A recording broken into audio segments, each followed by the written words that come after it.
ज्वालामुखी।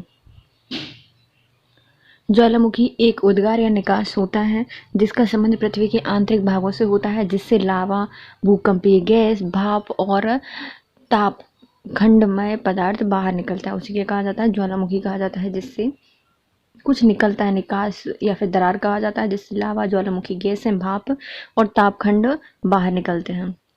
फिर आता है ज्वालामुखी क्रिया के कारण क्या है। तो पहली होती है समस्थितिक असंतुलन, गैसीय उत्पत्ति, भूगर्भ में ताप वृद्धि, दाब में कमी, ये होते हैं। पहले होते हैं समस्थानिक असंतुलन। संतुलन के कारण चट्टानों में गति, भूकंप आदि घटनाएं होती हैं, जिससे भूगर्भिक क्षेत्र में संरचनात्मक परिवर्तन होता है। इन परिवर्तनों के कारण ज्वालामुखी क्रिया होती है। यही कारण है कि विश्व के अधिकांश सक्रिय ज्वालामुखी भूगर्भिक दृष्टि से स्थिर क्षेत्रों में ही आते हैं, जैसे कि परिप्रशांत महासागर, मेखला, ऐसे ही क्षेत्र हैं। तो ज्वालामुखी कैसे आती है, तो असंतुलन के कारण चट्टानों में गति होती है, भूकंप आते हैं, ऐसी घटनाएं होती हैं जिससे भूगर्भिक क्षेत्र में संरचनात्मक परिवर्तन होते हैं। इन परिवर्तन के कारण ज्वालामुखी क्रियाएं होती हैं। यही कारण है कि विश्व में जितने भी ज्वालामुखी, सक्रिय ज्वालामुखी हैं, वो एक अस्थिर क्षेत्र में ही पाए जाते हैं, जैसे कि परिप्रशांत महासागर, मेखला में पाए जाते हैं। फिर आते हैं गैस की उत्पत्ति। भूगर्भ में प्रचुर मात्रा में जल संग्रहित होता है। दरारों से होकर यदि जल पृथ्वी के आंतरिक भागों तक पहुंच जाता है तो वह वाष्प में परिवर्तित हो जाता है।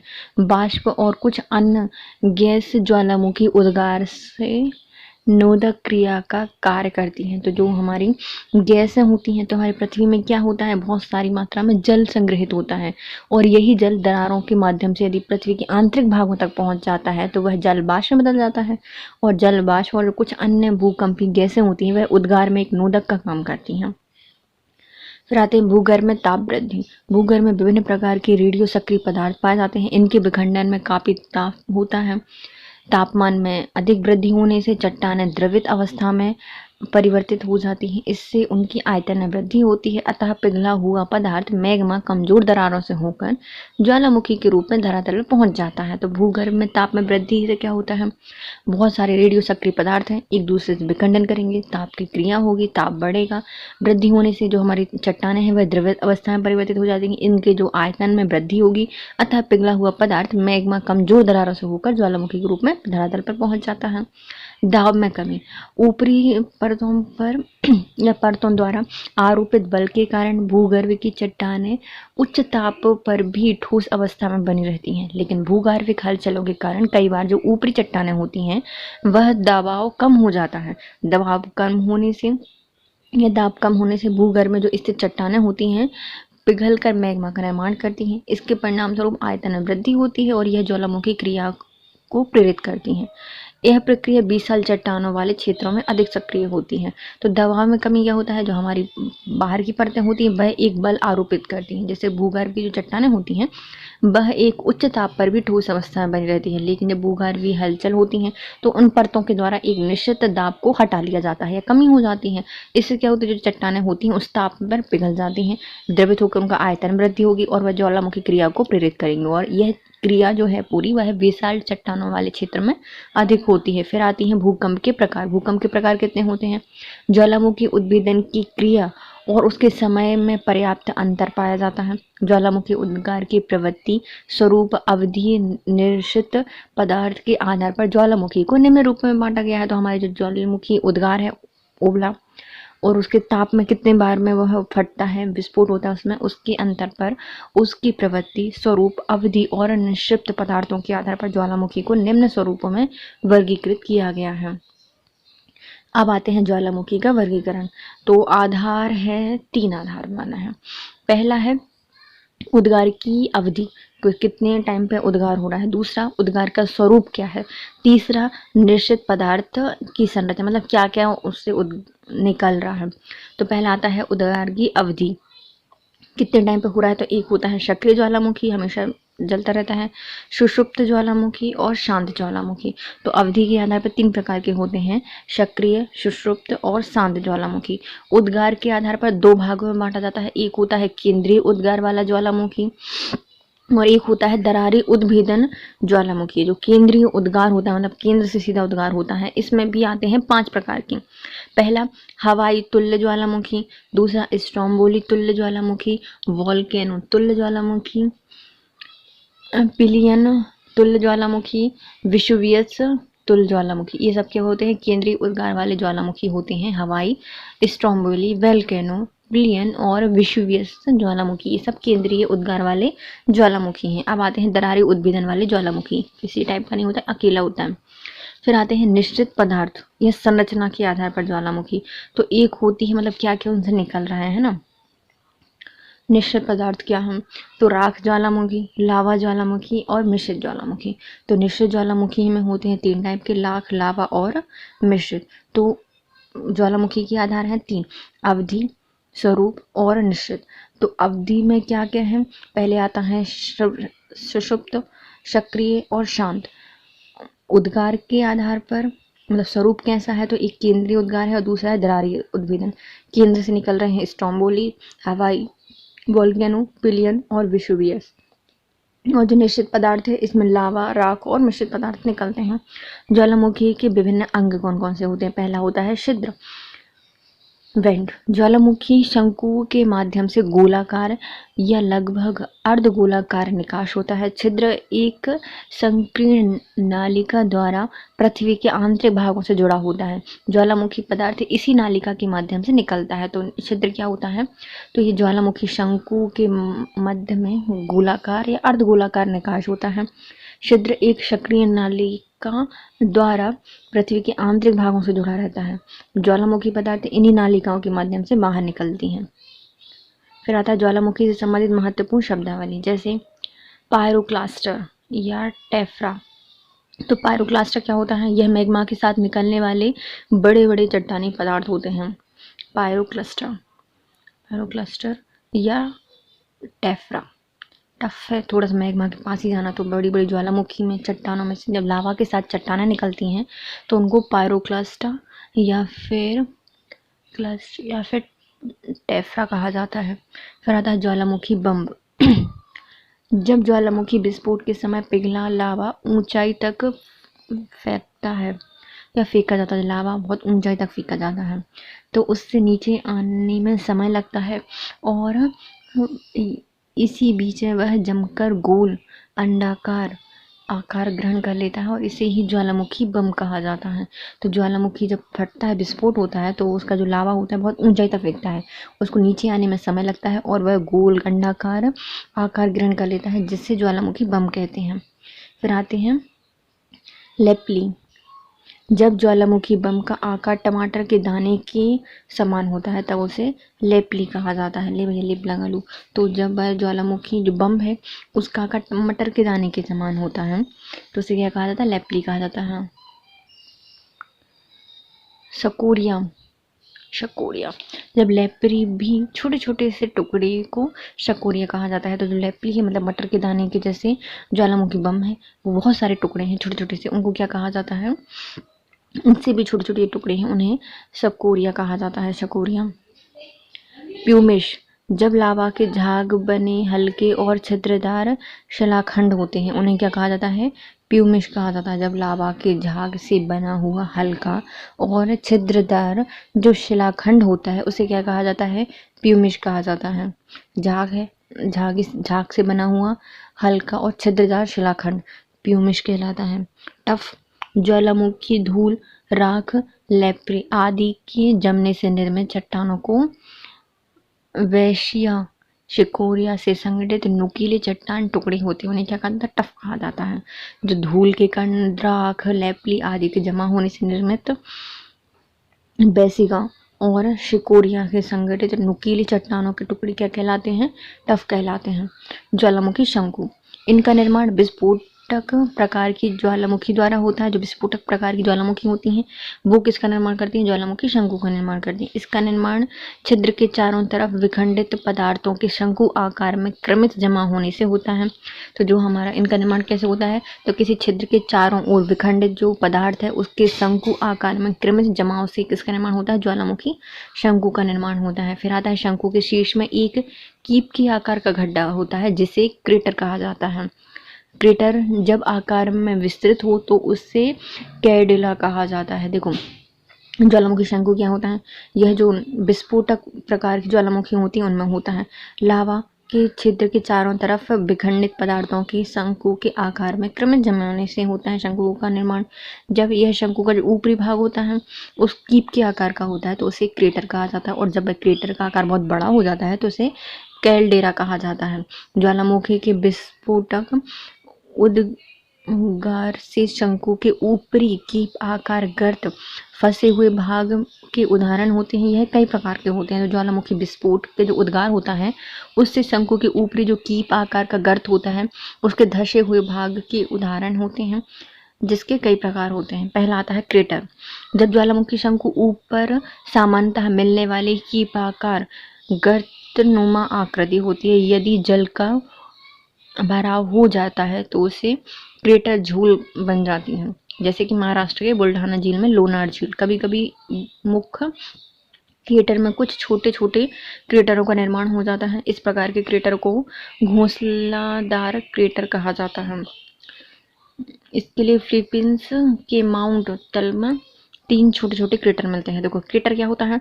जो ज्वालामुखी का शंकु है उसके ऊपर सामान्यतः मिलने वाला जो कीपाकार गर्तनुमा आकृति होती है, यदि उसमें जल भर जाता है तो वह क्रेटर झील बन जाती है, जो कि बुल्ढाना की लोनार में है। लेकिन जब क्रेटर के जो छोटे छोटे छिद्र होते हैं उनमें पानी भर जाता है तो उसे क्रेटर का घोंसलादार क्रेटर कहा जाता है, जैसे कि फिलीपींस के क्रे माउंट में है। फिर आते हैं कैल्डेरा क्या होता है? जब क्रेटर का ही अधिक विस्तृत भाग, जो क्रेटर छोटा था उसका बड़ा है भाग, जब क्रेटर में धसाव या विस्फोट उद्गार से निर्मित स्थल रूप माना जाता है। क्रेटर को ज्वालामुखी गर्त का नाम दिया गया है। जब क्रेटर में पुनः भयानक विस्फोट होता है तो शंकु के विखंडित पदार्थ दूर दूर जाकर फैल जाते हैं तथा क्रेटर का आकार बड़ा हो जाता है, जिससे कैल्डेरा कहा जाता है। इसलिए सामान्य रूप से जहां ऐसी आकृति मिलती है वहां से सैकड़ों किलोमीटर की दूरी पर स्थित विखंडित पदार्थ मिलते हैं। काकाटोआ, वेसुवियस और अलास्का की कटमुई पहाड़ी क्षेत्र। तो कैल्डेरा क्या होता है? क्रेटर में धंसाव विस्फोट उद्गार से निर्मित स्थलाकृति होती है।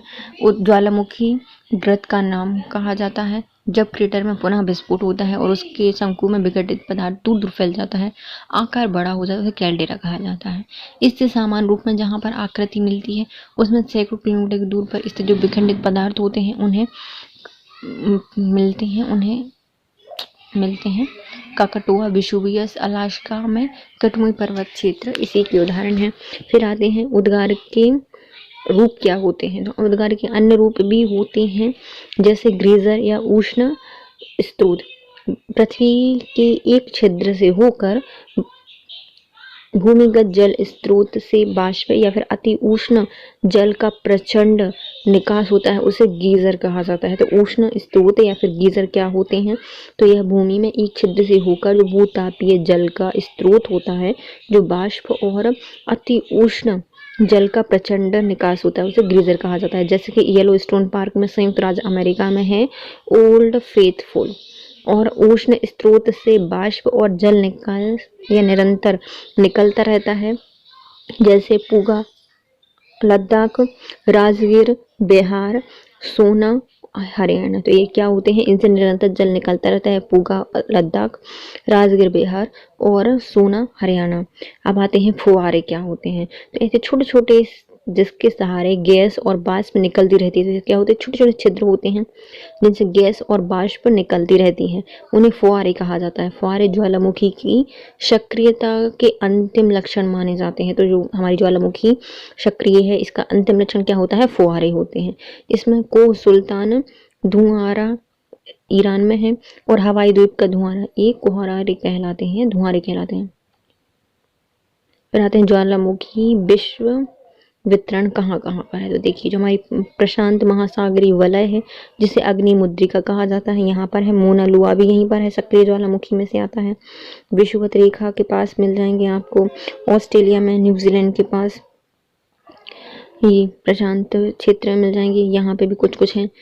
और यहाँ पे ईरान, अफ्रीका वाले क्षेत्र में ही बहुत सारे हैं, अफ्रीका में, यूरोप वाले क्षेत्र में, और इस वाले क्षेत्र में भी आपको मिल जाएंगे। अंडमान निकोबार क्षेत्र के पास भी हैं, और अमेरिका के देखो पश्चिमी क्षेत्र में है पूरे में। फिर आते हैं इसमें कहाँ कहाँ मिलते हैं हमारे ज्वालामुखी, तो परिप्रशांत मेखला में, मध्य महासागरीय मेखला में, मध्य आंध्र महासागरीय मेखला में, और आती है परसारी प्लेट सीमा या मध्य अटलांटिक बेल्ट में। तो कहाँ कहाँ जो हमारे प्रशांत महासागर है तो परिप्रशांत मेखला में, अंध महासागर है तो मध्य अंध महासागरीय मेखला में, मध्य महाद्वीपीय मेखला में, और अपसारी प्लेट सीमा यह मध्य अटलांटिक बेल्ट में। अब आते हैं हमारे चक्रवात या प्रतिचक्रवात क्या होते हैं। चक्रवात एक होते हैं जो निम्न वायुदाब का एक तंत्र होता है। क्या होता है चक्रवात? निम्न वायुदाब का एक तंत्र होता है जिसमें वायुदाब प्रवण तीव्र रहती है, वो मतलब तेज से बहती है। चक्रवात में पवन घूमती हुई चलती है। उत्तरी गोलार्ध में इनकी दिशा वामावर्त मतलब सुई की विपरीत दिशा में और अंदर की ओर होती है, जबकि दक्षिणी गोलार्ध में इनकी दिशा दक्षिणावर्त होती है, मतलब घड़ी की सुई की दिशा में होती है। तो चक्रवात क्या होते हैं? चक्रवात निम्न वायुदाब का तंत्र होते हैं जो कि प्रवणत तीव्रता रहती है, पवन घूमती हुई चलती रहती है हमेशा। उत्तरी गोलार्ध में यह वामावर्त अर्थात सुई की विपरीत दिशा में, और दक्षिणी गोलार्ध में यह सुई की दिशा में घूमते हैं, दक्षिणावर्त घूमती हैं। फिर आते हैं चक्रवात के दो प्रकार होते हैं। पहले होते हैं शीतोष्ण चक्रवात और दूसरे होते हैं उष्ण कटिबंधीय चक्रवात। जो शीत और उष्ण वाले क्षेत्र में चलते हैं शीतोष्ण हो गए, और जो उष्ण कटिबंधीय क्षेत्र में चलते हैं उन्हें उष्ण कटिबंधीय चक्रवात कहा जाता है। शीतोष्ण चक्रवात क्या होते हैं? इनकी उत्पत्ति पछुआ पवनों से होती है। तो भैया शीत में क्या होता है, जब बहुत ज्यादा ठंड पड़ती है तो भाई पैर वैर भी कोई नहीं छूता, तो पछुआ पवनें कहाँ से निकलती है? शीतोष्ण पेटियों से इनकी उत्पत्ति होती है, मतलब 30 से 35 अक्षांश के मध्य इनकी उत्पत्ति होती है। ये अंडाकार होते हैं। कैसे होते हैं? गोल गोल घूमते हैं तो अंडाकार होती हैं। यह चक्रवात प्रायः पश्चिम से पूर्व की दिशा में भ्रमण करते हैं, पश्चिम से पूर्व की दिशा में भ्रमण करते हैं। आकार इनका क्या होता है? तो आकार में यह 150 किलोमीटर से 3000 किलोमीटर तक हो सकता है। इसमें हल्की से मध्यम वर्षा होती है जो हल्की बौछारों के रूप में भी होती है, जहां अवस्थित उष्ण वायु में संवाहन होती है, क्योंकि यह वाताग्र के आगे शीर्ष वायु के ऊपर तीव्रता से उठती हैं। देखो तो हमारे शीतोष्ण कहाँ से आते हैं? पहले पछुआ पवन से इनकी उत्पत्ति होती है 30 डिग्री से 35 डिग्री के बीच में। स्पीड कितनी होती है? 150 से 3000 किलोमीटर तक हो सकती है। यह पश्चिम से पूर्व की दिशा में चलते हैं। इनमें थोड़ी थोड़ी सी हल्की हल्की वर्षा होती है जो कि बौछारों के रूप में उत्पन्न होती है। उष्ण वायु में संवाहन होता है क्योंकि इसमें वाताग्र के आगे शीर्ष वायु के ऊपर उठती रहती हैं। फिर आती है हमारी उष्ण कटिबंधीय चक्रवात। उष्ण कटिबंधीय चक्रवात क्या होते हैं? यह निम्न भाग का तत्व होता है। किसका है? निम्न भाग का तंत्र है जो कि उष्ण कटिबंधीय अक्षांशों में विकसित होता है। तो ये क्या है? निम्न भार का एक तंत्र होता है और उष्ण कटिबंधीय अक्षांशों में विकसित होता है, जो कि 23.5 डिग्री उत्तरी कर्क से 23.5 दक्षिणी मकर तक विस्तृत होता है। इसकी उत्पत्ति महासागरों के पश्चिमी छोर के निकट होती है। जो हमारे महासागर हैं या इनकी जो उत्पत्ति है सागरों के पश्चिमी तट पर स्थित होती है, जहां पर उष्ण कटिबंधीय धाराएं बहुत अधिक जल वाष्प की प्राप्ति कर लेती हैं, और इन चक्रवातों के केंद्रीय भाग चक्रवात की आंख या शांत क्षेत्र कहलाते हैं। उष्ण कटिबंधीय चक्रवातों में पवन की दिशा उत्तरी गोलार्ध में वामावर्त और दक्षिणी गोलार्ध में दक्षिणावर्त होती है, अर्थात घड़ी की सुई के घूमने की दिशा में घूमती हैं। इसमें हरिकेन, टाइफून, टॉर्नेडो आदि चक्रवात आते हैं। तो हमारी शीतोष्ण चक्रवाती कहाँ पर आते हैं? तो हमारी जो कर्क रेखा है 23.5 डिग्री और मकर रेखा है 23.5 डिग्री दक्षिणी गोलार्ध में, इन दोनों के बीच में जो भूकंप मतलब चक्रवात आते हैं उन्हें क्या कहा जाता है? उष्ण कटिबंधीय चक्रवात कहा जाता है, क्योंकि यह उष्ण कटिबंधीय चक्रवात अक्षांशों में आते हैं। ये क्या होते हैं? जो हमारे सागर होते हैं उनके पश्चिमी तट पर ज्यादातर देखे जाते हैं, छोटे छोटे से होते हैं। इसमें उष्ण बहुत अधिक जलवाष्प की मात्रा होती है। इन चक्रवातों की जो केंद्र होता है वह आंख या शांत क्षेत्र कहलाता है। चक्रवातों की पवन की दिशा यदि उत्तरी गोलार्ध में है तो घड़ी की उल्टी दक्षिण बाह्यावर्त घूमेगी, और यदि दक्षिण गोलार्ध में है तो दक्षिणावर्त घूमेगी, अर्थात घड़ी की सुई की दिशा में घूमती है। इसमें हरिकेन, टाइफून और टॉर्नेडो आते हैं। अब आते हैं हरिकेन। इसका संबंध कैरेबियन सागर, मैक्सिको की खाड़ी के परिक्रमी उष्णकटिबंधीय तूफानों से होती है। और टाइफून क्या है? पश्चिमी प्रशांत महासागर एवं चीन सागर में उष्णकटिबंधीय चक्रवातों को टाइफून कहा जाता है। यदि टाइफून चीन और सिंध मतलब पश्चिमी प्रशांत महासागर में आए तो टाइफून, और यदि हरिकेन है तो वो कैरेबियन सागर में या फिर मैक्सिको की खाड़ी में आएगा, अमेरिका की साइड। फिर आते हैं हमारे टॉर्नेडो। यह अत्यंत तीव्र न्यून दाब वाले क्षेत्र, मतलब चारों ओर विकसित वायु की तीव्रता से पूर्ण टॉर्नेडो कहलाते हैं। तो ये क्या होते हैं? यह एक अत्यंत तीव्र न्यून दाब का केंद्र होता है, न्यून दाब होता है केंद्र में, और जिसको आंख कहा जाता है या फिर शांत क्षेत्र भी कहा जाता है ना। वायु की तीव्र घूर्णन से उत्पन्न होता है, इसे टॉर्नेडो कहा जाता है। फिर आते हैं प्रतिचक्रवात क्या होते हैं। प्रतिचक्रवात ये वृत्ताकार की समदाब रेखाओं द्वारा घिरा हुआ वायु का एक क्रम होता है। तो जो प्रतिचक्रवात होते हैं इसमें कोई अलग से दाब नहीं होता, कम ज़्यादा समदाब रेखाएं होती हैं, कोई अलग मतलब कम या ज़्यादा नहीं है, सम है। समदाब वाली रेखाओं से घिरा हुआ एक वायु का क्रम होता है। तो वायु से घिरा हुआ एक क्रम होता है जिसके केंद्र में वायुदाब अत्यधिक होता है। तो इसके जो केंद्र में क्या होता है? वायुदाब अधिकतम होता है, जो कि बाहर की ओर घटता जाता है। यही कारण है जिस कारण से जो हवाई केंद्र होते हैं उनमें परिधि की ओर चलती हैं। जो हवाएं कहाँ से चलती हैं? केंद्र से परिधि की ओर चलती हैं, क्योंकि केंद्र में ज़्यादा दाब है और बाहर जाते हुए घटता है, तो हमारी हवाएं केंद्र से बाहर की ओर चलेंगी। उत्तरी गोलार्ध में प्रतिचक्रवात पवन का संचरण दक्षिणावर्त, और दक्षिणी गोलार्ध में यह वामावर्त होता है। प्रतिचक्रवात 30 से 35 किलोमीटर प्रति घंटे की चाल से चलता है। इसके केंद्र में हवाएं ऊपर से नीचे उठती हैं, और केंद्र का जो मौसम साफ होता है और वर्षा की संभावना नहीं होती। तो प्रतिचक्रवात क्या होती है? देखो, एक समदाब रेखाओं से घिरा हुआ एक वायु का क्रम होता है। इसके केंद्र में वायुदाब अधिक होता है और बाहर की ओर घटता जाता है, जिस कारण से जो हमारी हवाएं होती हैं वह केंद्र से परिधि की ओर चलती हैं। गोलार्ध में प्रतिचक्रवात पवनों का संचरण दक्षिणावर्त और तो दक्षिणी गोलार्ध में वामावर्त होता है। इसकी गति कितनी होती है? 30 से 35 किलोमीटर प्रति घंटे की चाल से चलता है। यह केंद्र में ऊपर से नीचे उठती हैं, और क्रम का जो मौसम होता है केंद्र का वह साफ होता है और वर्षा की संभावना नहीं रहती। अब आते हैं मौसम एवं जलवायु क्या होता है। मौसम एवं जलवायु।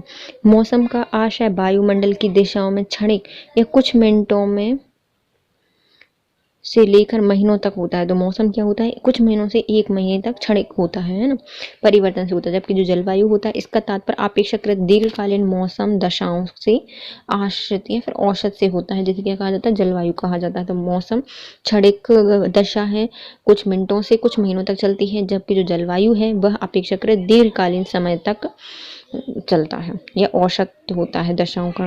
फिर आते हैं पहला मौसम और फिर आती है जलवायु। मौसम क्या है? तो मौसम का तात्पर्य किसी स्थान विशेष की किसी निश्चित समय पर वायुमंडलीय दशा की अल्प अवधि योग से होता है। तो उसे क्या कहा जाता है? मौसम कहा जाता है। मौसम का तात्पर्य किसी समय विशेष की किसी निश्चित समय पर वायुमंडलीय दशाओं के अल्प अवधि योग से होता है। क्या है? किसी समय स्पेशल समय है, निश्चित जगह है, उसमें वायुमंडल की जैसी दशाएं होंगी, उसकी जो अल्प अवधि योग होता है उसको कहा जाता है मौसम। जबकि जलवायु होती है उसका तात्पर्य किसी क्षेत्र की मौसमी दशाओं की दीर्घकालीन औसत, उसकी प्रवृत्तियां एवं संभावना के साथ ही चरम घटनाओं के समन्वय से होता है। तो जो जलवायु होती है वो क्या होती है? किसी एक स्पेशल किसी क्षेत्र में मौसम की दशाओं का दीर्घकालीन औसत होता है, मतलब बहुत समय तक वैसे ही रहेगा, उनकी प्रवृत्तियां और संभावनाओं का एक चरम संयोजन क्या कहलाता है? जलवायु कहलाता है। मौसम इसमें प्रति मिनट, प्रतिदिन, प्रति माह परिवर्तन हो सकता है, लेकिन जो हमारी जलवायु होती है, जलवायु अपेक्षाकृत अधिक समय तक, दशकों तक अवधि उसकी स्थिर रहती है। मौसम के अध्ययन के लिए वायुमंडलीय दाब, तापमान, पवन प्रवाह की दिशा, वेग, आर्द्रता, वर्षण, मेघाच्छादन आदि चरणों का रियल टाइम मापन किया जाता है, तो उसे मौसम कहा जाता है। तो मौसम क्या होता है? मौसम के अध्ययन के लिए वायुमंडलीय दाब, तापमान, पवन प्रवाह की दिशा, वेग, आर्द्रता, वर्षण, मेघाच्छादन आदि चरणों का रियल टाइम मापन किया जाता है। जबकि जलवायु होती है, इसका आकलन सामान्यतः 30 वर्ष की अवधि के मौसम संबंधी आंकड़ों के संग्रहण के आधार पर किया जाता है। तो हमारी जो जलवायु होती है, इसका आकलन कैसे होता है? सामान्यतः 30 वर्षों की अवधि में मौसम संबंधी आंकड़ों के संग्रहण के आधार पर किया जाता है। मौसम यह वायुमंडलीय दशा है जो किसी क्षेत्र विशेष में किसी समय पर वास्तव में उपस्थित होता है, उसे मौसम कहा जाता है। किसी क्षेत्र विशेष में किसी समय पर वास्तव में उपस्थित वायुमंडलीय दशा को मौसम कहा जाता है। जबकि वायुमंडल पर जो अपेक्षाकृत होती है उसे जलवायु कहा जाता है। वायुमंडलीय दशा जो है अपेक्षाकृत ऐसी रहेगी तो वो जलवायु है। मौसम के अध्ययन में हमें अचानक आने वाली प्राकृतिक आपदाएं जैसे कि फ्लैश फ्लड, बर्फबारी आदि से निपटने में सहायता मिलती है मौसम में।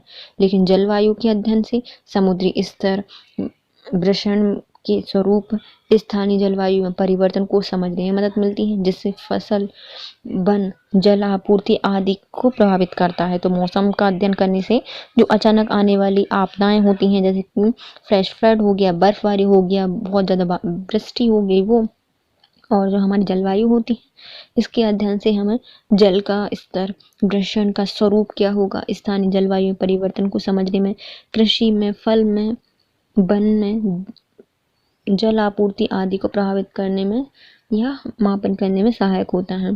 फिर आती है मौसम का अध्ययन मीटियोलॉजिस्ट द्वारा किया जाता है। तो मौसम का अध्ययन किसके द्वारा किया जाता है? मीटियोलॉजिस्ट के द्वारा किया जाता है। जबकि जलवायु का अध्ययन क्लाइमेटोलॉजिस्ट के माध्यम से किया जाता है। तो यदि मौसम का अध्ययन करना है तो मीटियोलॉजिस्ट, और यदि क्लाइमेट का अध्ययन करना है तो क्लाइमेटोलॉजिस्ट के द्वारा किया जाता है। क्लाइमेटोलॉजिस्ट। अब आते हैं जलवायु का वर्गीकरण कैसे किया गया है। तो मौसम के प्रमुख तत्वों के विभिन्न प्रभाव एवं पृथ्वी के धरातल में विभिन्न स्वरूपों के कारण संसार में विभिन्न भागों में विभिन्न प्रकार की जलवायु पाई जाती हैं तथा जलवायु के प्रकार की संख्या बहुत ही अधिक होती है। संसार के किन अवधि जलवायु प्रकारों को आसानी से समझने के लिए इन्हें कुछ प्रमुख जलवायु समूहों में वर्गीकृत किया गया है, और प्रत्येक जलवायु समूह में कुछ प्रमुख सामान्य विशेषताएं पाई जाती हैं। तो जलवायु का वर्गीकरण कैसे किया जाता है? तो मौसम के जितने भी तत्व होते हैं उनमें विभिन्न प्रकार के धरातल के विभिन्न स्वरूपों के कारण संसार में विभिन्न प्रकार की जलवायु पाई जाती हैं। इनकी संख्या बहुत ही अधिक होती है। संसार में इन बहुत जलवायु प्रकार को आसानी से समझने के लिए इनको एक समूह में वर्गीकृत किया जाता है, और प्रत्येक जलवायु समूह में कुछ सामान्य विशेषताएं पाई जाती हैं। यद्यपि वैज्ञानिकों द्वारा संसार के जो प्रमुख जलवायु प्रकारों को उचित अध्ययन के आधार पर वर्गीकृत करके कई प्रयास किए गए हैं, चूंकि जलवायु मौसम की विभिन्न दिशाओं को सम्मिलित एवं सामान्य स्वरूप होता है, अतः कोई भी वर्गीकरण आदर्श नहीं माना जाता।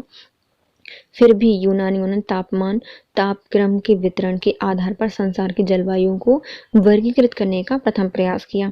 इन्होंने संसार को 5 आकांक्षीय ताप कटिबंधियों में बांटा है। इन ताप कटिबंधियों की सीमा का निर्धारण पृथ्वी पर सूर्य की किरणों से बनने वाले कोण के आधार पर किया जाता है। 5 तट कटिबंध निम्नलिखित होते हैं। तो 5 प्रकार के ताप कटिबंध क्या है? तो उत्तरी गोलार्ध में आता है आर्कटिक वृत्त, उसके नीचे आता है 67.5 डिग्री से 23.5 डिग्री के बीच में अति शीतोष्ण कटिबंध, कर्क रेखा से विषुवत रेखा के बीच और मकर रेखा के बीच आता है हमारा उष्ण कटिबंधीय। फिर मकर रेखा से जो हमारी आर्कटिक वृत्त है उसके बीच में आता है दक्षिणी शीतोष्ण कटिबंधीय। फिर उसके बाद आता है दक्षिणी ध्रुवीय क्षेत्र। जलवायु के तत्व तथा उसे प्रभावित करने वाले कारक कौन कौन से होते हैं? जलवायु के जो तत्व होते हैं उनको प्रभावित करने वाले कारक, पहले होता है अक्षांश रेखा। पृथ्वी द्वारा प्राप्त सूर्य का ताप की मात्रा सूर्य की किरणों के अपवर्तन कोण पर निर्भर करती हैं। पृथ्वी के अपने अक्ष पर झुकाव के कारण मध्याह्न के समय उष्णकटिबंधीय क्षेत्र में सूर्य की किरणें लगभग लंबवत होती हैं, लेकिन उष्णकटिबंधीय क्षेत्रों में ध्रुवों की ओर जाने पर सूर्य की किरणें तिरछी होने लगती हैं। इसी प्रकार भूमध्य रेखा से ध्रुवों की ओर जाने पर तापमान में भी कमी आती है। तो अक्षांश रेखाएं क्या होती है, हमारी पृथ्वी पर अलग अलग काल्पनिक रेखाएं बनाई गई हैं, और जो सूर्य का ताप होता है उसकी मात्रा भी इन उसके जो पड़ने वाली किरणें होती हैं आपतन कोण पर निर्भर करता है। तो पृथ्वी अपने अक्ष पर झुकाव के कारण मध्याह्न के समय उष्णकटिबंधीय क्षेत्र में सूर्य की किरणें लगभग लंबवत होती हैं, लेकिन जो उष्णकटिबंधीय क्षेत्रों से ध्रुवों की ओर जाने पर सूर्य की किरणें तिरछी होती हैं और वहां पर तापमान भी कम होता है। फिर आता है ऊंचाई। वायुमंडल सामान्यतः धरातल से विकिरित होने वाली दीर्घ तरंग द्वारा गर्म होता है। यही कारण है कि धरातल के निकट स्थित स्थान तुलनात्मक रूप से ऊंचाई पर स्थित स्थानों की अपेक्षा गर्म होता है। मतलब ऊंचाई भी जो हमारा धरातल है उस पर विकिरित होने वाली जो दीर्घ तरंगें होती हैं उसके द्वारा गर्म होता है, लेकिन धरातल से ऊपर जाने पर तुलनात्मक रूप से उसकी ऊंचाई कम हो जाती, मतलब ऊंचाई ज़्यादा हो जाती है, जिससे अपेक्षाकृत वहाँ पर ताप कम होता है। अब आता है जलवायु को प्रभावित करने वाले कारक कौन कौन से होते हैं। पहले आता है अक्षांश, ऊंचाई, महाद्वीपता, महासागरीय जलधाराएं, स्थानीय पवनें, उच्चावच दशाएं, प्राकृतिक वनस्पति एवं मृदाएं, ढाल, छाया एवं अभिमुखन, मानवीय गतिविधियां, ये सब जलवायु को प्रभावित करती हैं। कौन कौन सी? अक्षांश, ऊंचाई, महाद्वीपता, महासागरीय जलधाराएं, स्थानीय पवनें, उच्चावचीय दशाएं, प्राकृतिक वनस्पति एवं मृदाएं, ढाल, छाया एवं अभिमुखन और मानवीय गतिविधियां। पहले आती हैं महासागरीय। समुद्र से दूरी क्या होती है? तो स्थानीय भागों की गर्म एवं शीतल होने की विशिष्ट क्षमता जलीय निकायों की तुलना में अधिक होती है। तो हमारी स्थल भाग होता है उसके गर्म या ठंडे होने की जो विशिष्ट क्षमता है वह जलीय निकायों की तुलना में अधिक होती है। अर्थात स्थल के तापमान में 1 डिग्री सेल्सियस की वृद्धि करने की तुलना में समान विस्तार क्षेत्र वाले जलीय निकाय तापमान में 1 सेंटीमीटर की वृद्धि करने के लिए अपेक्षाकृत अधिक ऊर्जा का प्रयोग होगा। इस कारण से समुद्री क्षेत्रों की अपेक्षा महाद्वीपीय क्षेत्रों का तापमान ज़्यादा होता है, क्योंकि महासागरों के कारण तटीय क्षेत्रों में समकारी प्रभाव भी दृष्टिगोचर होता है। तो जो महाद्वीपीय या समुद्र से दूरी भी एक निश्चित होती है, तो समुद्र से या स्थल का जो गर्म या शीतल होना है वह एक विशिष्ट क्षमता होती है जो कि जलीय निकायों की तुलना में अधिक होती है। अपेक्षाकृत स्थल के 1 डिग्री गर्म होने की वृद्धि की तुलना में सामान्य विस्तार क्षेत्र वाले जलीय निकाय के 1 डिग्री गर्म होने में अपेक्षाकृत अधिक ऊर्जा की आवश्यकता होती है, क्योंकि जल में गुप्त ऊष्मा होती है इसलिए वो देरी से गर्म होता है।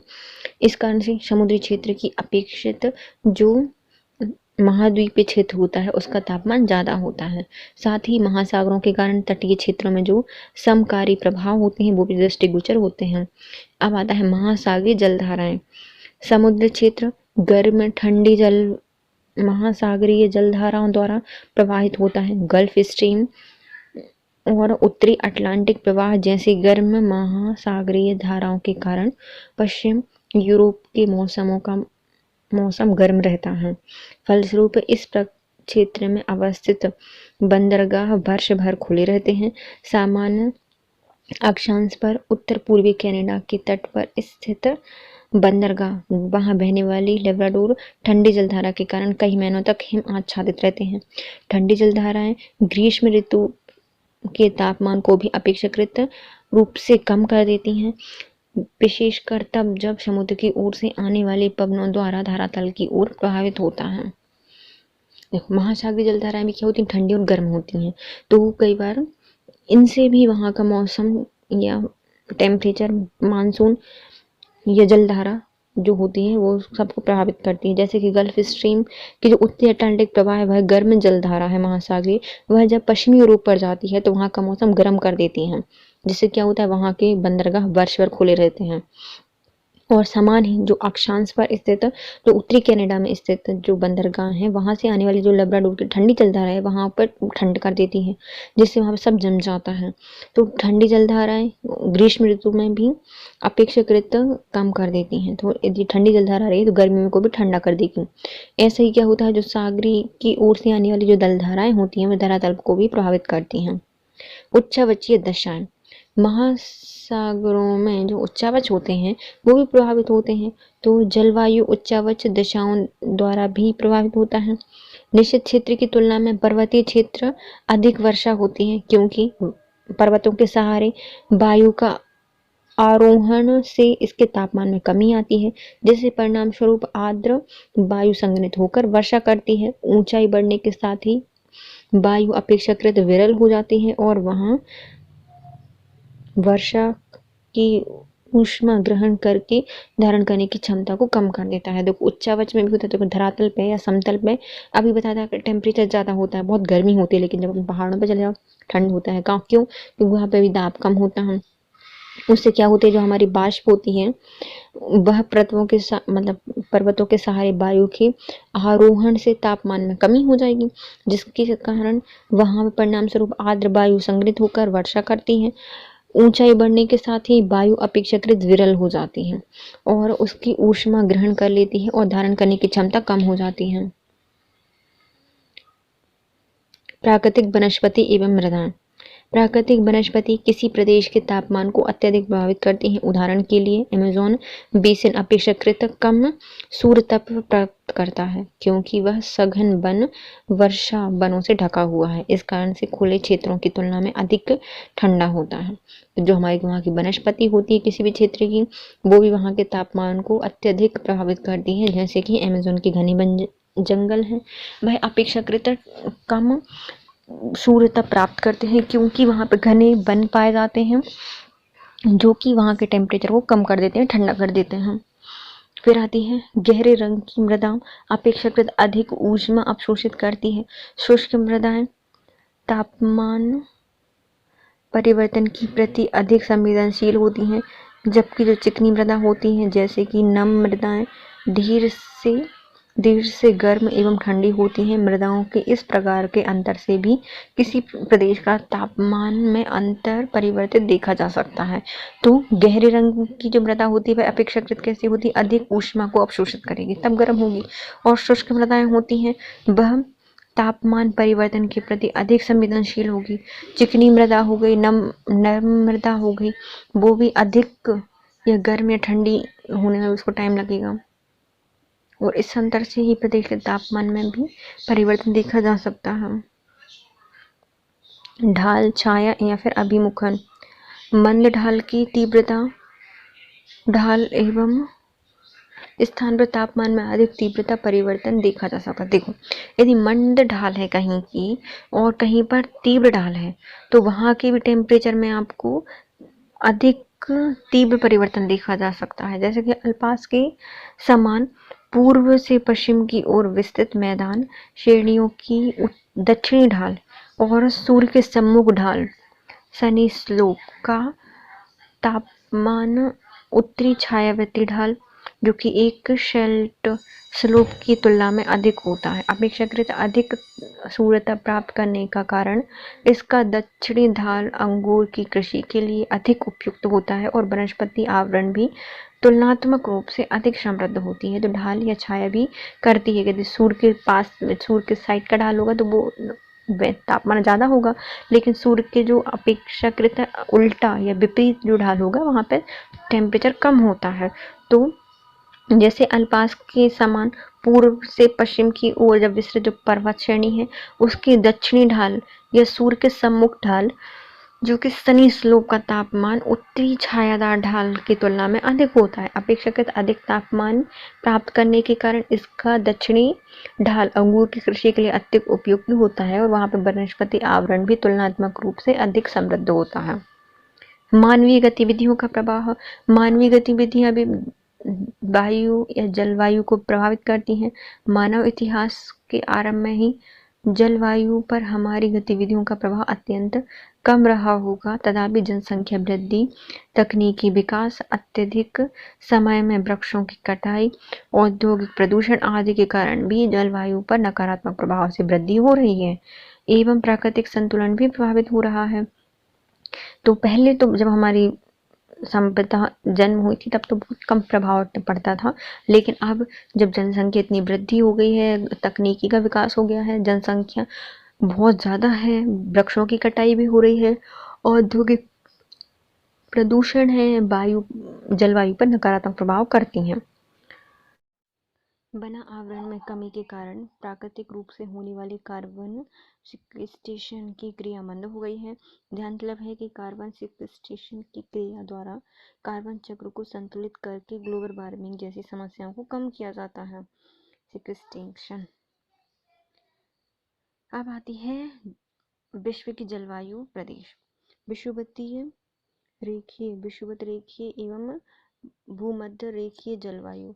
इस प्रदेश की जलवायु में साल भर तापमान उच्च रहता है और शरद नाम की ऋतु नहीं होती।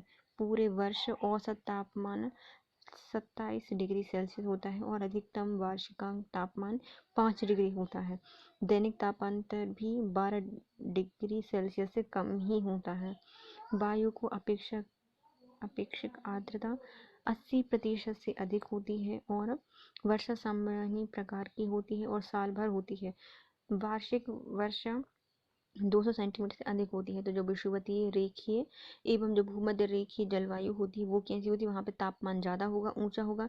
शरद ऋतु जैसा कोई ऋतु नहीं होती, वहाँ पर तापमान 27 डिग्री सेल्सियस तक होता है औसत तापमान, और तापांतर 5 डिग्री सेल्सियस का होता है। दैनिक तापांतर भी 12 डिग्री सेल्सियस से कम नहीं होता या कम ही होता है।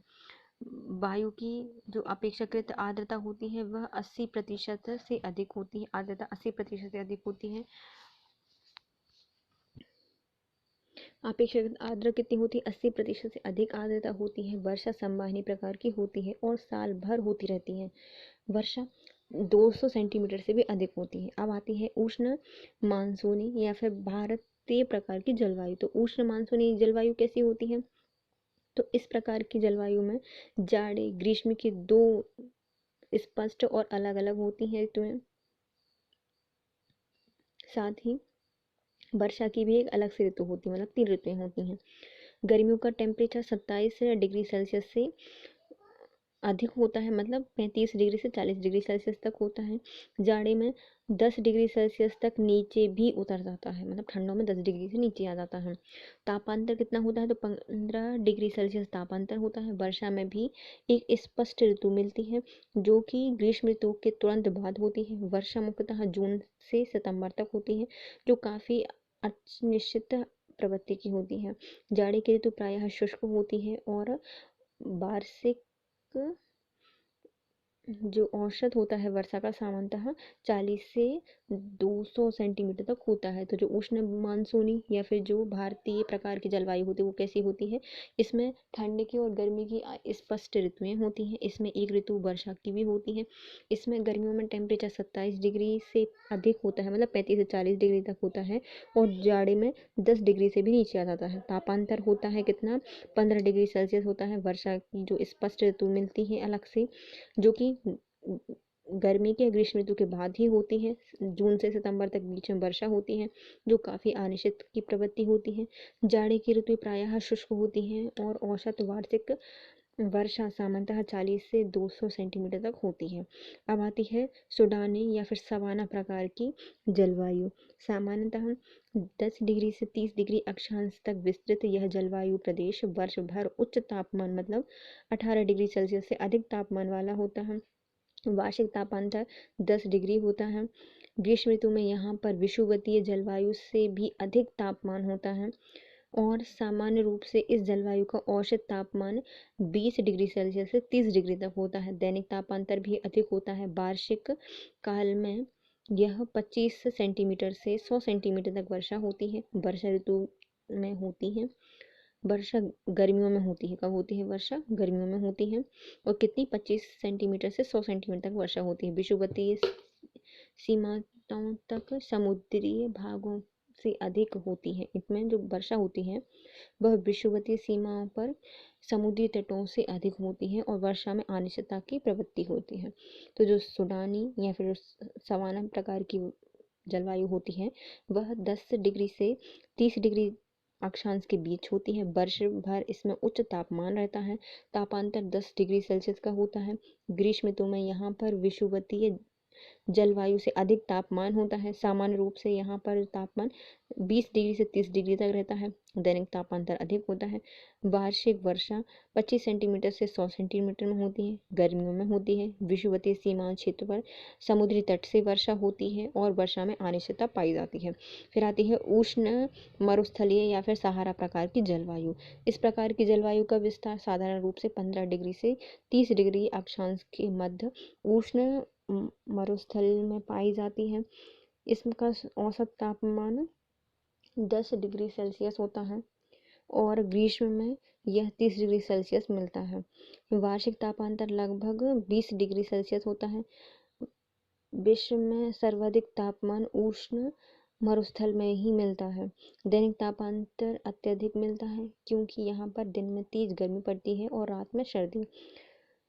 वर्षा अत्यंत या फिर अत्यधिक अनिश्चित होती है। औसत वार्षिक वर्षा 10 सेंटीमीटर से 12 सेंटीमीटर तक होती है। तो जो उष्ण मरुस्थलीय या फिर सहारा प्रकार की जलवायु है ये क्या है, तो 15 से 30 डिग्री अक्षांश के बीच में मरुस्थलीय प्रकार की जलवायु पाई जाती है। औसत तापमान 10 डिग्री से 30 डिग्री तक होता है।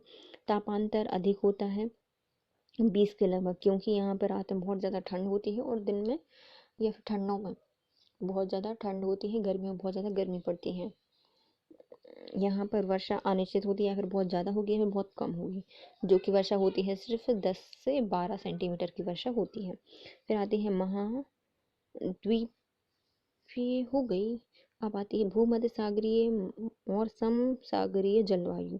इस प्रकार की जलवायु 30 डिग्री से 45 डिग्री अक्षांश के मध्य भूमध्य सागरीय प्रदेश या फिर महाद्वीप के पश्चिमी तटों पर पाई जाती है। यहाँ गर्मी जाड़े की दो स्पष्ट ऋतुएं मिलती हैं। गर्मी में अधिक गर्मी तो नहीं पड़ती, यहाँ पर औसत तापमान होता है 20 डिग्री से 26 डिग्री तक पाया जाता है, मतलब 20 से 30 से कम होता है। जाड़ों में ठंड नहीं पड़ती अधिक, यहाँ का तापमान भी लगभग 15 डिग्री सेल्सियस होता है। वार्षिक तापांतर 10 डिग्री से 15 डिग्री तक होता है। दैनिक तापांतर अधिक होता है क्योंकि वर्षा जाड़ों में होती है, मुख्यतः चक्रवात प्रकार की होती है और वार्षिक वर्षा 40 से 80 सेंटीमीटर तक होती है। तो भूमध्य सागरीय या फिर समसागरीय जलवायु कैसी होती है, 30 से 45 अक्षांश पर भूमध्य सागरीय प्रदेश में या फिर महाद्वीप के पश्चिमी तट पर होती हैं। दो ऋतुएं स्पष्ट होती हैं। गर्मी अधिक, मतलब गर्मी अत्यधिक गर्मी नहीं पड़ती। औसत तापमान 20 से 25 या 36 होता है। जाड़े में अत्यधिक ठंड नहीं पड़ती और इसका टेम्परेचर भी लगभग 10 से 15 सेंटीमीटर तक होता है। जो वार्षिक तापांतर होता है वो भी 10 से 15 सेंटीमीटर तक होता है। दैनिक तापांतर अधिक होता है। यहाँ पर वर्षा ठंडों के समय होती है, चक्रवाती प्रकार की होती है और 40 सेंटीमीटर से 80 सेंटीमीटर तक होती है। अब आती है शीतोष्ण उष्णकटिबंधीय जलवायु। शीतोष्ण उष्णकटिबंधीय जलवायु तापमान 17 से 80 डिग्री सेल्सियस होता है। दैनिक तापमान रात में यहाँ हिमांक से भी नीचे चला जाता है और जलीय जलवायु यहाँ की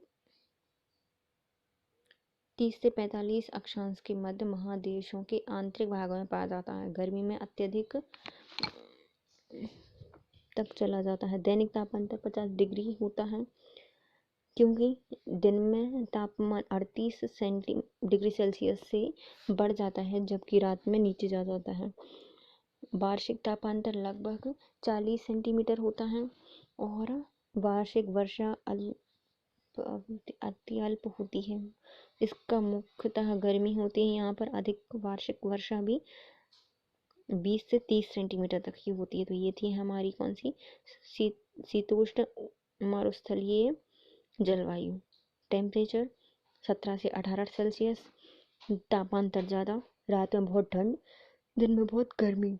दिन में गर्मी 30 से 45 तक पहुंच जाएगी, और जो इसमें गर्मी में अत्यधिक चला जाता है गर्मी टेम्परेचर, ठंड में बहुत कम हो जाता है, मतलब बर्फ गिरने लगती है। तापमान मतलब जो सामान्य दिन में तापमान होता है वो 38 डिग्री सेल्सियस तक होता है, जबकि इससे भी नीचे उतर जाता है। वार्षिक तापांतर होता है 40 डिग्री सेल्सियस। वर्षा बहुत कम होती है, गर्मी मुख्यतः होती है। अत्यधिक वार्षिक वर्षा 20 से 30 सेंटीमीटर तक होती है। शीतोष्ण मानसूनी या फिर चीन तुल्य जलवायु। तो शीतोष्ण मानसून क्या होता है? ये 30 से 45 अक्षांश के मध्य महादेशों के पूर्वी भागों में पाई जाती है। यह जलवायु में ग्रीष्म काल में खूब गर्मी पड़ती है और शीतकाल में सर्दी खूब पड़ती है। औसत तापमान यहाँ पर 20 डिग्री सेल्सियस से 22 डिग्री सेल्सियस तक होता है। वार्षिक तापांतर 12 डिग्री से 18 डिग्री तक होता है। वर्षा सालों पर होती है। मुख्यतः गर्मी से अच्छी वर्षा होती है। वार्षिक वर्षा 75 सेंटीमीटर से 150 तक होती है। 150 सेंटीमीटर। तो शीतोष्ण मानसून या फिर चीन तुल्य जलवायु क्या होती है? तो 30 से 45 अक्षांश पर है। ग्रीष्म काल में खूब गर्मी और शीत ऋतु में खूब ठंड पड़ती है। औसत तापमान होता है 20 डिग्री से 22 डिग्री सेल्सियस। वार्षिक तापांतर होता है 12 डिग्री सेल्सियस से 18 डिग्री सेल्सियस। वर्षा ऋतु मतलब वर्षा सालों पर होती है। अत्यधिक गर्मी होती है और ज़्यादा गर्मी होगी तो वर्षा अच्छी होती है। वर्षा कितनी होती है? 75 सेंटीमीटर से 150 सेंटीमीटर तक होती है। सेंट लॉरेंस प्रदेश की जलवायु। ये जलवायु 40 से 60 डिग्री अक्षांश के मध्य स्थित होती है, पूर्वी तट पर मिलती है। यह महा जलवायु गर्मी में तापमान 21 डिग्री सेल्सियस तक मिलता है, जबकि जाड़े में हिमांक से नीचे चला जाता है। इस प्रकार की जो वार्षिक तापांतर होता है वह अधिक होता है और 20 डिग्री सेल्सियस से 40 डिग्री तक होता है। ये वर्षा साल भर होती है। इसका मुख्यतः गर्मी से अच्छी वर्षा होती है और वर्षा शीतोष्ण कटिबंधीय चक्रवात के कारण होती है, और इसका औसत होता है 75 सेंटीमीटर से 100 सेंटीमीटर तक। तो सेंट लॉरेंस प्रदेश की जलवायु कैसी होती है? 40 से 60 डिग्री अक्षांश के मध्य पाई जाती है। गर्मियों में तापमान 21 से 21 डिग्री तक मिलता है। जाड़े में बर्फ गिरती है। वार्षिक तापांतर अधिक होता है जो कि 20 से 40 सेंटीमीटर तक होता है। वर्षा सालों भर होती है। गर्मियों में अच्छी वर्षा होती है। वर्षा शीतोष्ण कटिबंधीय चक्रवातों के कारण होती है और 75 सेंटीमीटर से 100 सेंटीमीटर ताप तक होती है। अब आता है शीतोष्ण कटिबंधीय घास भूमि प्रदेश या फिर प्रेयरी प्रदेश की जलवायु। यह जलवायु 40 से 60 अक्षांश के मध्य मिलती है। महाद्वीप के आंतरिक भागों में स्थित होने के कारण यहाँ तापमान की अत्यधिक विषमता पाई जाती है। तो आंतरिक भागों में है तो ताप भी कम होता है। गर्मियों में 26 डिग्री तक तापमान मिलता है, जबकि जाड़े में हिमांक या फिर बर्फ के नीचे चला जाता है। अपवाद स्वरूप दक्षिणी गोलार्ध की शीतोष्ण उष्णकटिबंधीय घास भूमियों के जोड़े का अत्यंत ये औसत तापमान 10 डिग्री तक होता है, जिसका कारण समुद्री प्रवाह है। वार्षिक तापांतर दक्षिणी गोलार्ध में अधिक, कहीं कहीं पर 30 डिग्री से भी अधिक होता है, और दक्षिणी गोलार्ध में यह कम होता है, 15 डिग्री तक होता है। वर्षा मामूली तौर पर साल भर होती है, परंतु गर्मी के प्रारंभ में थोड़ी अधिक देखी जाती है। औसत वर्षा 40 सेंटीमीटर से 70 सेंटीमीटर तक पाई जाती है। गर्मियाँ संवहनी जाड़े में चक्रवर्ती प्रकार की होती हैं। इस जलवायु के अंतर्गत उत्तरी गोलार्ध स्थित शिकागो यूएसए की जलवायु, दक्षिणी गोलार्ध स्थित ब्यूनस आयर्स की जलवायु महीना तुम्हारे शीतोष्ण कटिबंधीय घास भूमि प्रदेश एवं प्रेयरी प्रदेश की जलवायु कैसी होगी? 40 से 60 डिग्री अक्षांश पे है। यह महाद्वीप के आंतरिक भागों में होने के कारण तापमान अधिक पाया जाता है, विषम पाया जाता है। गर्मी 26 डिग्री सेल्सियस तक, ठंडों में हिमांक के नीचे टेम्परेचर। दक्षिणी गोलार्ध में शीतोष्ण कटिबंधीय घासों में जाड़े का औसत तापमान 10 डिग्री तक रहता है, जिसका कारण समुद्री प्रवाह होता है। और वार्षिक तापांतर में उत्तरी गोलार्ध में अधिक और दक्षिणी गोलार्ध में कम मिलता है इसका टेम्परेचर। वर्षा मामूली तौर पर साल भर होती है, परंतु गर्मी के प्रारंभ में थोड़ी अधिक देखी जाती है। औसत वर्षा वार्षिक वर्षा 40 सेंटीमीटर से 70 सेंटीमीटर तक पाई जाती है। गर्मियाँ संवहनीय, जाड़ों में चक्रवर्ती प्रकार की होती हैं। इस जलवायु के अंतर्गत उत्तरी गोलार्ध स्थित शिकागो यूएसए की जलवायु, दक्षिणी गोलार्ध स्थित ब्यूनस आयर की जलवायु का महीना अलग अलग होता है। अब आती है पश्चिमी यूरोपीय तुल्य जलवायु, यूरोप में जो पाई जाती है। 75 से 60 डिग्री अक्षांश के मध्य महाद्वीप में पश्चिमी तट पर स्थित जलवायु पाई जाती है। इस प्रकार की जलवायु पर समुद्री प्रवाह बना रहता है। इस कारण ना तो यहाँ पर जाड़े अधिक सर्दियाँ होती हैं और ना ही गर्मियाँ अधिक गर्म होती हैं। जाड़े का औसत तापमान 4 डिग्री तक होता है और गर्मी में 16 डिग्री तक होता है। वार्षिक तापांतर सामान्य कम होता है, जिसका कारण होता है कि गर्म जलधाराएं और समुद्री पवन का सम्मिलित प्रवाह। वर्षा पछुआ पवनों के प्रभाव से होती है और महीनों तक चलती है। औसत वार्षिक वर्षा 60 सेंटीमीटर से 100 सेंटीमीटर तक होती है। वर्षा पर्वतीय, चक्रवाती दोनों प्रकार की होती है। इस जलवायु प्रदेश के अंतर्गत लंदन की जलवायु आती है। तो कौन सी जलवायु है ये हमारी? पश्चिमी यूरोपीय तुल्य जलवायु। 45 से 60 डिग्री तक अक्षांश का विस्तार है। यह महाद्वीप के पश्चिम में पाई जाती है। इस प्रकार की जलवायु समुद्री प्रकार की होती है, ना तो अधिक जाड़ों में ठंडी और ना ही गर्मियों में ज़्यादा गर्मी। जाड़े का जो टेम्परेचर होता है 4 डिग्री से 16 डिग्री और गर्मियों में 16 डिग्री होता है। तापांतर भी ज़्यादा नहीं होता, 12 तक होता है लगभग। इसके कारण क्यों होता है? तो ये हमारी जो गर्म जलधाराएं होती हैं और समुद्री पवनें होती हैं उनके कारण, पछुआ पवनों के कारण यहाँ पे वर्षा होती है। वर्षा भी 60 सेंटीमीटर से 100 सेंटीमीटर तक होती है। जो हमारे लंदन हो गया, यूके हो गया, वहाँ की जलवायु पश्चिमी यूरोपीय तुल्य जलवायु है। फिर आती है साइबेरिया तुल्य या टैगा प्रदेशीय जलवायु। साइबेरिया तुल्य या टैगा प्रदेश की जलवायु, यह 45 से 70 डिग्री अक्षांश के बीच मिलता है। जाड़े की लंबी अवधि होती है, 7 से 6 महीने तक होती है। एक तापमान हिमांक के नीचे चला जाता है ठंडों में और सबसे ठंडे क्षेत्र जैसे कि वर्खोयास यहीं पर स्थित है, जहाँ का टेम्परेचर -50 डिग्री सेल्सियस तक चला जाता है। ग्रीष्मकाल में 4 से 5 महीने ही होती है। सूर्य 18 घंटे से अधिक देरी तक चमकता रहता है, किंतु तिरछी किरणों के कारण तापमान अधिक नहीं होता। संसार में अधिक समय वार्षिक तापांतर 50 से 55 डिग्री सेल्सियस यहीं पर मिलता है। यहाँ पर 25 सेंटीमीटर से 50 सेंटीमीटर तक वर्षा होती है। वर्षा साल भर होती है, परंतु गर्मी भी इसकी मात्रा थोड़ी अधिक होती है। यहाँ पर चक्रवाती एवं संवहनीय दोनों प्रकार की वर्षा होती है। तो ये क्या है? हमारा साइबेरिया और जो टैगा वाला प्रदेश है 45 से 70 डिग्री अक्षांश के बीच में है। यहाँ पर जाड़े की लंबी अवधि होती है 7 से 8 महीने। हिमांक से नीचे टेम्परेचर चला जाता है, ठंड बहुत अधिक पड़ती है। जैसे वर्खोयास वाले जो ठंडे प्रदेश है वो यहीं पर है, जहाँ पर -50 सेंटीमीटर वर्षा मतलब टेम्परेचर है। वर्ष में जो गर्मी की ऋतु है वो भी 4 से 5 महीने होती है। 18 घंटे सूर्य निकलता है, लेकिन तिरछी किरणें होने के कारण तापमान ज़्यादा नहीं होता। यहाँ पे तापांतर 50 से 55 तक होता है, जो कि बहुत ज़्यादा होता है। वर्षा 25 से 50 सेंटीमीटर तक होती है, साल भर होती है, किंतु गर्मियों में इसकी मात्रा थोड़ी सी अधिक होती है और वर्षा चक्रवाती एवं संवहनीय दोनों प्रकार की होती है। यह साइबेरिया तुल्य जलवायु के अंतर्गत रूस के लेनिनग्राड जलवायु आती है। फिर आती है शीत मरुस्थलीय एवं टुंड्रा प्रदेशिक जलवायु। शीत मरुस्थल या फिर टुंड्रा प्रदेशिक जलवायु, यह ध्रुवों की ओर मिलने वाले संसार की न्यूनतम तापमान मिलता है। यहाँ पर जई ऋतुएं जाड़े की ऋतुएं अत्यधिक लंबी होती हैं, जिससे कि रातें बहुत बड़ी और दिन बहुत छोटे छोटे से होते हैं। इनका प्रायः 10 महीने की बर्फ से ढका होता है और गर्मियों में 1 या 2 महीने ही बर्फ पिघल पाती है और थोड़ी सी वर्षा होती है। तो जो शीत मरुस्थल या टुंड्रा प्रदेश है, यहाँ की जलवायु यह ध्रुवों की ओर मिलती है। संसार का न्यूनतम तापमान यही मिलता है।